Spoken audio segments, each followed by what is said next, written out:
le recomiendo este libro de los temperamentos para que usted se conozca a sí mismo y pueda superar muchas vicisitudes, muchas causas humanas que usted tiene y no ha podido superarlas, mis hermanos. Y entonces Marcos, al encontrarse con tanta violencia, pues Marcos lo que hizo fue desertar.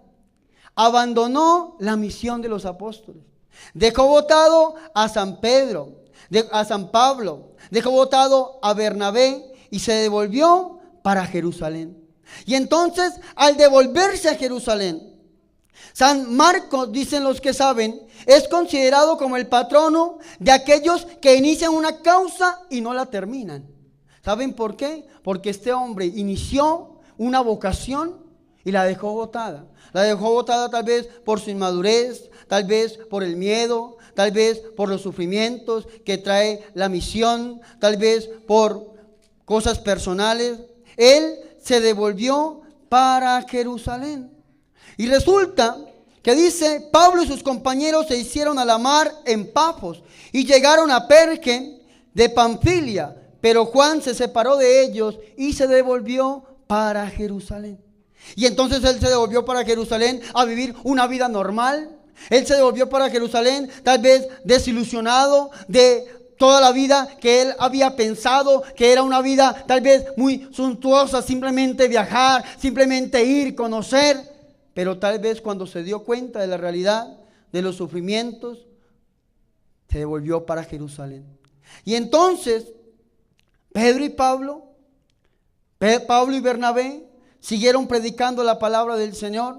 Y en el segundo viaje misionero, dice la Biblia que Bernabé quería llevar a San Marcos con ellos, pero Pablo no quería llevarlo. Porque Pablo tenía como un resentimiento, digámoslo así, como un orgullo personal de que aquel misionero que había escuchado tal vez a Pedro y lo había escuchado a él, que había visto los milagros, volviera atrás, abandonara la fe. Este hombre abandonó la fe. Marcos abandonó la misión. Y entonces Bernabé le dijo a Pablo que lo llevaran. Y entonces Pablo no quiso llevar a Marcos. Y resulta que Pablo y Bernabé pelearon. Y pelearon de una manera tan dura. Dice aquí Hechos 15:36. Hechos 15 dice que al cabo de algunos días dijo Pablo a Bernabé: volvamos ya a ver cómo les va a los hermanos con todas las ciudades en las que hemos anunciado el evangelio. Bernabé quería llevar también con ellos a Juan, llamado Marcos. Pablo, en cambio, pensaba que no debían llevar consigo al que se había separado de ellos en Panfilia y no les había acompañado en la obra.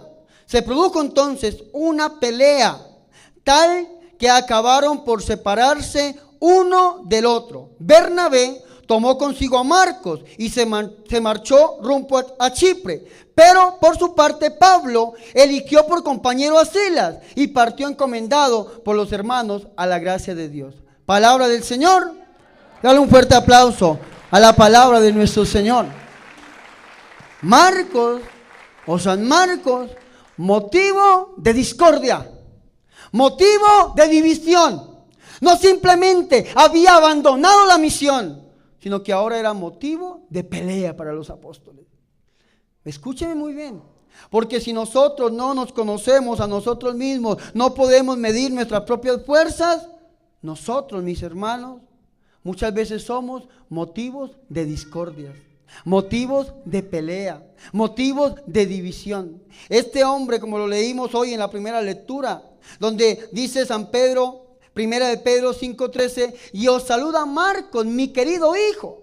Este hombre que había escuchado a Pedro, que lo tenía en una estima tan grande que le decía hijo, que aunque muchos evangélicos dicen que del Marcos que habla aquí en esta carta, es un hijo carnal, un hijo de la carne de Pedro. Pero la paternidad que habla San Pedro aquí es una paternidad espiritual. Es un hijo espiritual porque lo había acompañado siempre. Lo leímos en Hechos 12:12. Era la casa donde Pedro llegaba a predicar, donde se reunían los hermanos, donde predicaban la palabra del Señor. Era la casa donde se alojaba San Pedro y allí vivía este joven. Y este joven, mis hermanos, al ser primo de Bernabé, vio muchas cosas, pero resulta que pelearon con San Pablo. Y si usted lee la biografía de San Marcos, es un poco triste, porque él se encerró en él mismo, en sus propias creencias, allá en Jerusalén. Tal vez intentó callar la palabra de Dios, pero resulta que Pablo siguió predicando, Bernabé siguió predicando, y al final del tiempo, cuando ya Pablo estaba preso, y entonces le escribió una carta a Timoteo, y está, según mis apuntes, segunda de Timoteo, capítulo 4, versículo 9 en adelante. San Pablo le escribe a Timoteo un poco triste, porque está solo. Dice: apresúrate a venir a mí cuanto antes, porque me ha abandonado Demas por amor a este mundo, y se ha marchado a Tesalónica, Crescente a Galacia, Tito a Dalmacia. El único que está conmigo es Lucas. Este Lucas es el evangelista, que tampoco conoció a Jesús. Lucas también era discípulo de Pablo, escriba de Pablo, y él escribió el Evangelio de Lucas y el libro de los Hechos de los Apóstoles. Y dice: el único que está conmigo es Lucas. Y escúcheme muy bien: toma contigo a Marcos y tráele contigo, pues me es muy útil para el ministerio. Palabra de Dios. Dale un fuerte aplauso a la palabra de nuestro Señor y Salvador Jesucristo. Y entonces, este mismo Pablo, que no había querido llevar a Marcos en este segundo viaje misionero, porque los había abandonado en el primero, ahorita con una humildad sincera, y es lo que nosotros debemos hacer, pide perdón, se arrepiente. Pero también Marcos recibe ese llamado con humildad. Y entonces tal vez Tito busca a Marcos y se lo lleva a San Pedro, y entonces a San Pablo. Y entonces, al reunirse Lucas, Marcos y San Pablo, de allí resulta el escrito del Evangelio. Y Marcos, aunque no conoció a Jesucristo, o tal vez no fue uno de los 12 apóstoles de Jesús, entonces se acordó de todas las predicaciones de San Pedro, se acordó de todas las enseñanzas de San Pablo, y puso y plasmó eso, lo puso por escrito. Y entonces, si usted empieza a leer el Evangelio de San Marcos, que tiene 16 capítulos nomás, usted cae en la cuenta que en esos 16 capítulos de San Marcos hay 18 milagros, 18 obras portentosas de Jesús. Y entonces es el evangelista que más habla de los milagros que hacía nuestro Señor Jesucristo. ¿Saben por qué? Porque este hombre había perdido la fe, se había retirado de la presencia de los apóstoles, y ahora vuelve a recuperar la fe. Y con esa fe recuperada, lo que hace es poner la experiencia de Dios por escrito, la experiencia de Jesucristo en un libro. Dicen los que saben que fue el primer evangelio escrito del Nuevo Testamento, escrito hacia el año 65 o 70 después de Cristo, sobre la caída de Jerusalén por Roma. Roma destruye Jerusalén en el 70. Del 65 al 70 ubicamos el Evangelio de San Marcos. Del 70 al 80 ubicamos el Evangelio de San Mateo y de San Lucas. Y hacia el año 90-100 ubicamos el Evangelio de San Juan. San Marcos fue el primer evangelista del Nuevo Testamento. Tanto que dicen que de él bebió Lucas y bebió San Mateo. Por eso los 3 primeros evangelios de la Biblia se llaman los sinópticos. ¿Por qué sinópticos? Porque los 3 se pueden leer bajo una sola óptica, bajo una sola mirada. Y entonces, San Marcos, que era un hombre con experiencia de Dios, pone y plasma su evangelio y lo termina, digo yo, con broche de oro. ¿Saben por qué? Escúchenme muy bien. San Marcos termina con broche de oro porque da el mejor consejo que una persona le puede dar a otra persona. Y después de la resurrección del Señor, dice San Marcos que el Señor resucitó y se le presentó a unas mujeres, a María Magdalena. Y entonces esta mujer fue y le contó a los apóstoles, y no le creyeron. Y entonces el Señor dice que después se le aparece a otros dos. Lucas 24:11 en adelante nos dice que son los discípulos de Emaús. Pero los apóstoles tampoco le creyeron.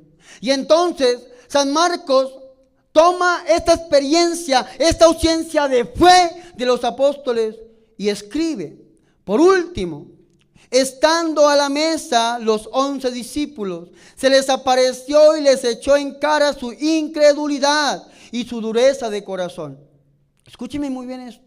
El Señor les echó en cara su falta de fe, la dureza de corazón, por no haber creído a quienes lo habían visto resucitado. Y caemos en el evangelio de hoy. Y les dijo: id por el mundo entero proclamando la buena nueva a toda la creación. Ese, ¿sabe cómo se llama? Digan conmigo: don de predicación. ¿Cómo se llama? Nosotros tenemos que predicar la palabra del Señor. Ya Dios nos dio este don. Vayan y prediquen, vayan y hablen, no se callen, no vuelvan a Jerusalén, no abandonen la obra de Dios, vayan. Eso es lo que está diciendo el Señor. Si tienes que hablarle a tu familia, háblale. Si tienes que hablarle a tu vecino, háblale, no te calles. Y tal vez San Marcos escribió esto con peso, con firmeza, porque él ya lo había hecho. Él ya había abandonado la compañía de Jesús. Ya había abandonado la misión del Señor. Y por eso dice: vayan a todo el mundo y prediquen la palabra. Lo encontramos aquí, lo encontramos en Lucas 24, lo encontramos en Hechos 1:8, lo encontramos en todos los evangelios. Y eso se llama la gran comisión, el mandato misionero. Todos nosotros estamos llamados a predicar la palabra del Señor. Tal vez algunos lo hacemos a las multitudes, a más de 3, 4, 5, 10. Pero tal vez usted, mi hermano, la palabra tiene que predicársela. Primero que todo a usted mismo. Segundo que todo a su esposo, a su esposa, a su hijo. Vea, se lo permito, a su suegra para que se convierta y se salve.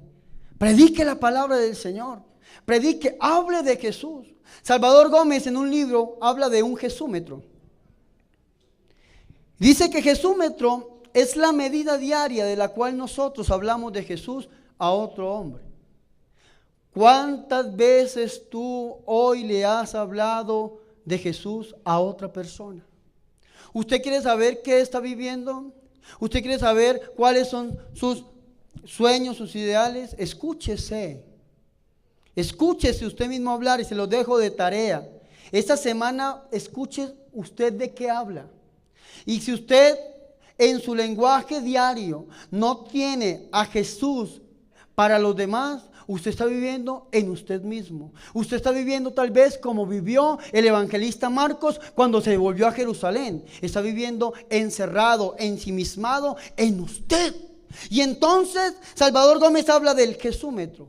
¿Cuál es la medida diaria en que tú le hablas a otro de nuestro Señor Jesucristo? Cuando tú le hablas a otro de nuestro Señor Jesucristo, escúcheme muy bien, mi hermano, si esa persona está en un mal camino y se vuelve al camino del Señor, dice el último versículo de Santiago capítulo 5, que tus pecados te son perdonados y Dios te va a llevar al cielo para la gloria del Señor. Amén. Dale un fuerte aplauso a nuestro Señor por su amor y su misericordia. El que crea y sea bautizado se salvará. El que no crea se condenará. Nosotros, los misioneros marianos, vemos en este bautismo también el bautismo del Espíritu Santo, que es lo que vamos a recibir nosotros ahorita en Pentecostés. Adquiera la novena, rece la novena y venga aquí a la vigilia de Pentecostés. La vigilia va a ser el 18 y el domingo 19 es el día de Pentecostés. Venga aquí y reciba ese bautismo del Señor. ¿Saben para qué nosotros necesitamos recibir ese bautismo del Espíritu Santo? Para poder hacer lo que el Señor dice en su palabra. El que crea en mi nombre, expulsará demonios. Digan conmigo, don de liberación. Escúcheme muy bien esto.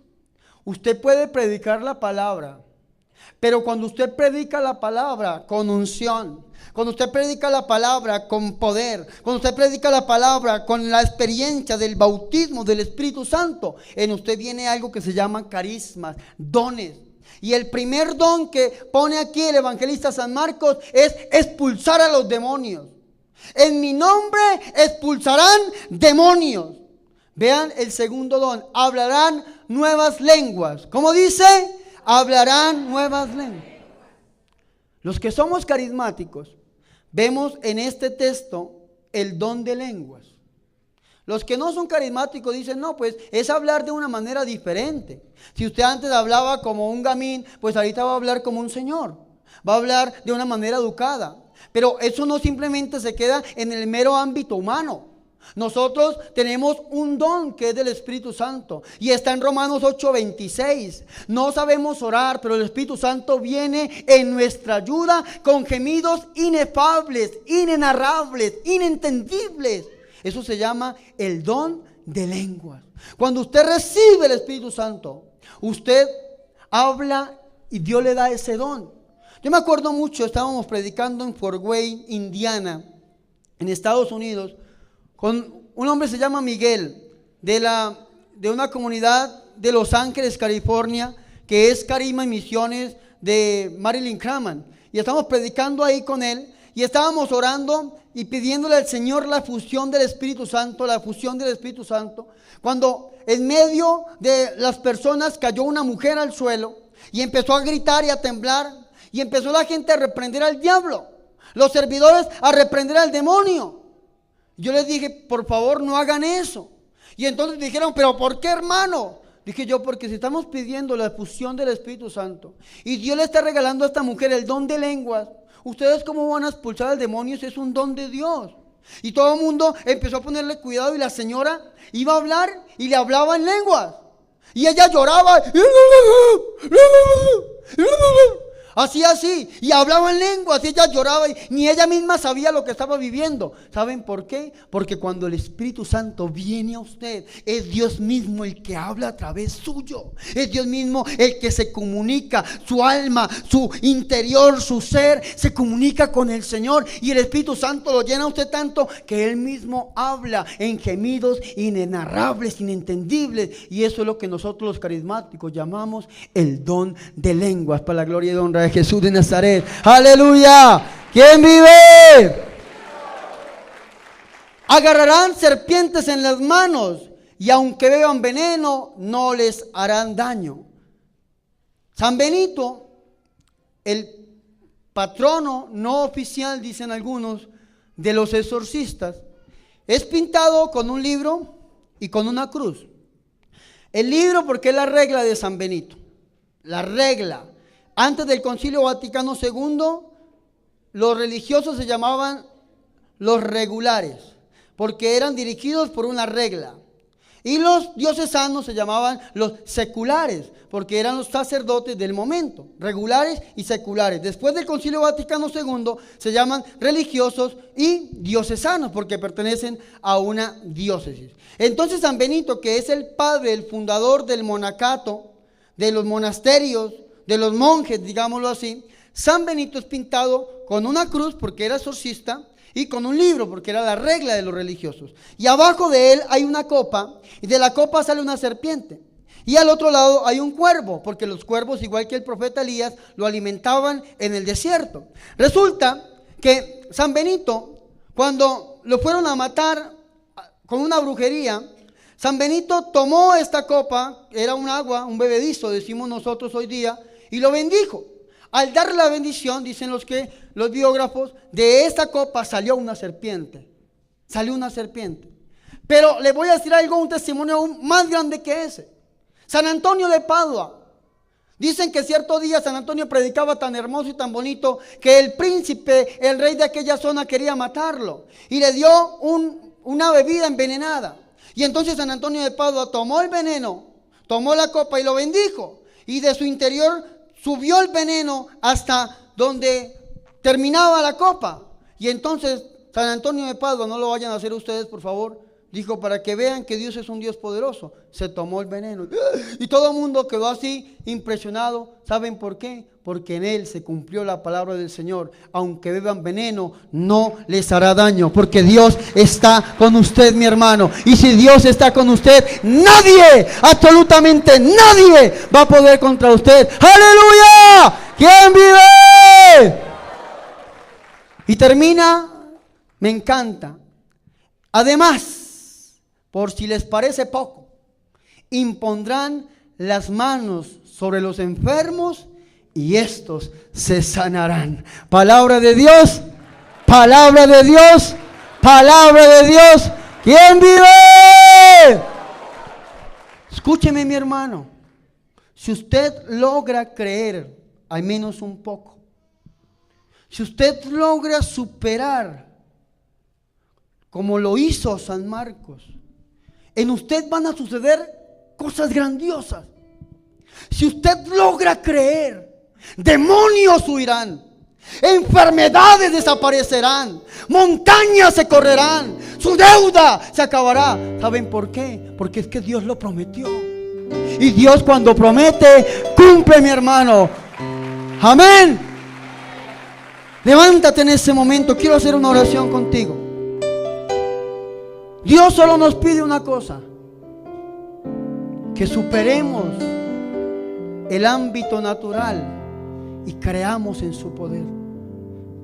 San Marcos, después de que volvió a la misión, no simplemente se convirtió en un evangelista, sino que fue el primer obispo de Alejandría y murió mártir. Fue un hombre tan grande que Apocalipsis 4:7 lo dibuja como un león. Los 4 vivientes, el buey, el águila, el hombre y el león. San Marcos es el león. Los brujos por ahí utilizan el nombre de San Marcos de León. Si usted va a hablar algún día de un tal San Marcos de León, tiene que ser el evangelista San Marcos, no hay otro.